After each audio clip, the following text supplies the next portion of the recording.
In this video, we're going to take a look at a very basic Solidity development environment and write our first few lines of Solidity code. Before we get started, I want to make two important points. First of all, most programmers will tell you that oftentimes, especially with a brand new technology like this, getting the development environment set up for the first time can be the hardest part of the entire process. It will be a bit frustrating on most systems to get this up and running. That's completely normal. If you can make it through this video, you'll be good to go. I'm going to show you the most basic way to do this development. I'm showing you this way at the beginning of the series so that you can visually see how all the elements of this kind of development interact. In future videos, we'll explore more sophisticated and useful development tools and frameworks like Truffle, but for now we're going to do it the hard way. So one more thing I want to make clear before we get started, we'll be doing development on what is called a testnet. A testnet is a version of the Ethereum blockchain that exists for developers just like us. It works in exactly the same way as the main Ethereum. It's an entirely separate blockchain. So the ethers we get and use in our development environment will only be on the testnet. It's a way for us to develop, test, and experiment without spending any real money. So don't try to send any of these ethers to an exchange or anything like that. You're not going to be able to trade them in for real money. So with all that out of the way, let's go ahead and get our development environment set up. The first thing we're going to want to do is to download the Mist browser from ethereum.org. Now, the Mist browser is just like any normal internet browser you'd use, except it's connected to your Ethereum wallet so that you can actually pay for transactions on the Ethereum network. So scroll down on Ethereum's homepage, and you're going to want to click on, instead of the main download button, below it there's text that says See All Versions. Go ahead and click on that.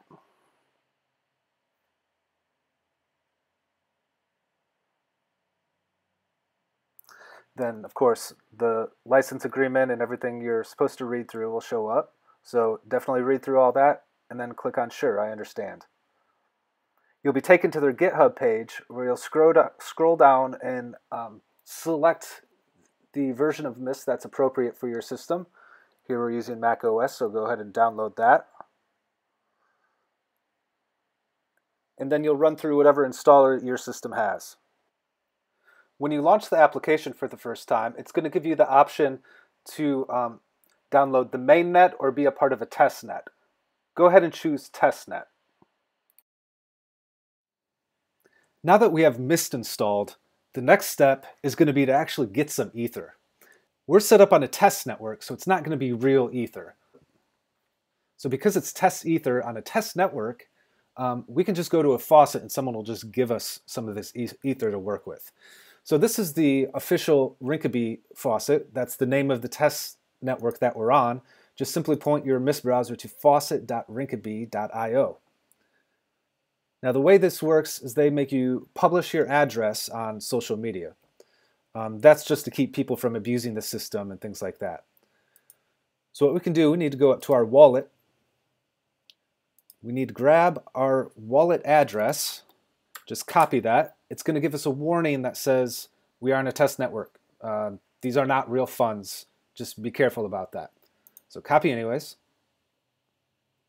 Then we're going to go back to the faucet, and they have a couple options. We can post something on Twitter, Google+, or Facebook. I'm going to go ahead and go on Twitter and make a post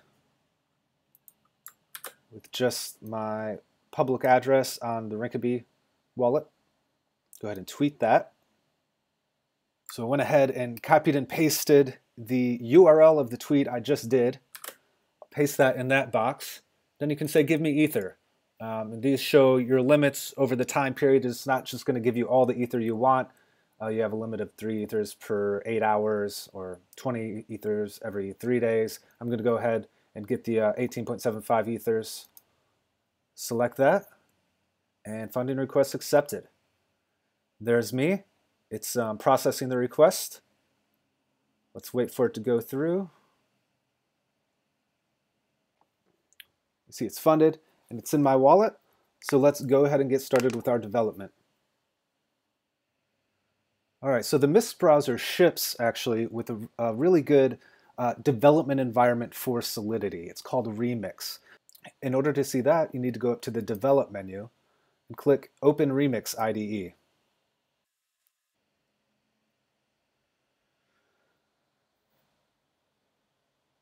There's a lot you can do with this Remix IDE, but today I'll just show you some basic Solidity code and how to deploy it to the blockchain. So I've already written out this really simple contract, and I'll go ahead and link to the source code in the description of this video if you want to just copy and paste the code. But this is the basics of what a smart contract or a Solidity contract looks like.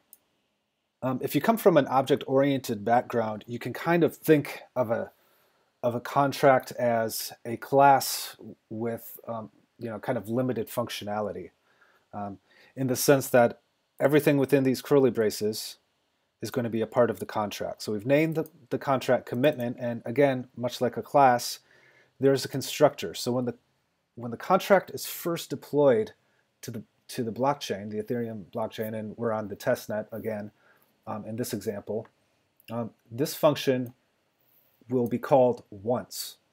And all we're really doing here is setting the address of the owner, which is, in this case, me. Message.sender is something that just gets automatically passed in behind the scenes. We just always have access to that. Then outside of this constructor function,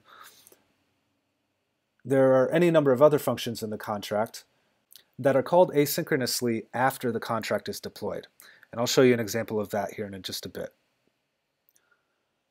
So the basic of this contract is you can put commitments into the immutable blockchain. So if I want to say I want to lose 10 pounds by the end of the year, I can encode this onto the blockchain into this contract, and then the whole world will be able to see that and hold me accountable.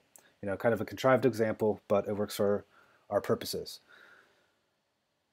So the variable actually holding all of those things that people send to the contract is this variable called commitments. You'll see it's marked as public because it can be seen by the outside world. Now there's a very interesting data type that we're using for this called a mapping. Again, behind the scenes, this isn't really what it is, but if you want a quick analog to what you're used to in programming, you can think of a mapping as an array with a very specific data type for the index. So in this case, we're saying we just want a huge array, a dynamically sized array that has an address as the key and a string as the index. So once again, while behind the scenes it's a bit more complicated than this, just think of a mapping as an array. So when people interact with this add goal function, what we're doing is just adding an element to the mapping with the message.sender that gets passed in. So basically the address of whoever's calling this function gets added as a key in the array, and then whatever they send in as whatever they pass in as their commitment is the string in the index of this mapping / array. It was really pretty simple. If you have a computer programming background, you should be able to get this right away. But let's take a look at what we actually do with this code now. So on your version of Mist that you just installed, it's probably got auto-compile turned on, so it's probably been compiling this contract as you go along. But what happens is there is a compilation process. Solidity is not the code that gets encoded into the blockchain. It's compiled down to the Ethereum virtual machine language. So you see we got a few warnings. We'll address those in a later video. If we have any big syntax errors, this is going to go ahead and tell us, give us a red box for any syntax errors. But if we didn't have any of those, it compiles. If you have auto-compile on, it compiles behind the scenes. You don't even need to worry about this step. But then what you'll want to do is actually send it to the blockchain. So go to the Run tab. There's a bunch of settings here. Again, we'll go over the details of these settings in a future video. We want to click the Create button, as in create a new address, place on the blockchain for this contract to live. Click Create. This is why we had to get Ether from a faucet, because in order to send a contract to the Ethereum platform, we need to pay a little bit of gas.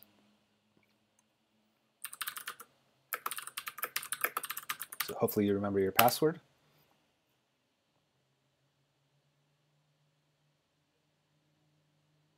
And now we have one pending transaction. We need to wait for this contract to be mined on the network.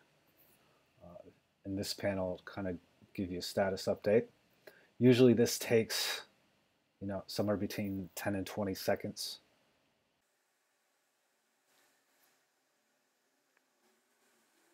Of course, when I'm recording a video, it takes much longer. There it goes. So now this contract is out there on the blockchain, the compiled code, and what the Remix IDE allows you to do is then interact with that contract. So we can actually call this add goal function. Once again, it doesn't actually look like this on the blockchain. It's in compiled machine code or Ethereum virtual machine code. But look, but it allows us to pass in a string, so our commitment. So let's have a commitment. I will make more YouTube videos. Since it's a string, we'll put that in quotes. Click the add goal button. Again, we have to pay a tiny little bit of gas in order to interact with the contract in this way.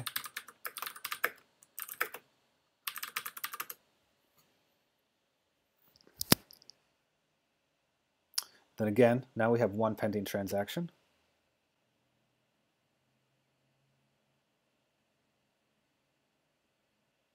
And there we go. We get a confirmation that that transaction happened. Since I'm the one that added to that mapping, I can go copy my address,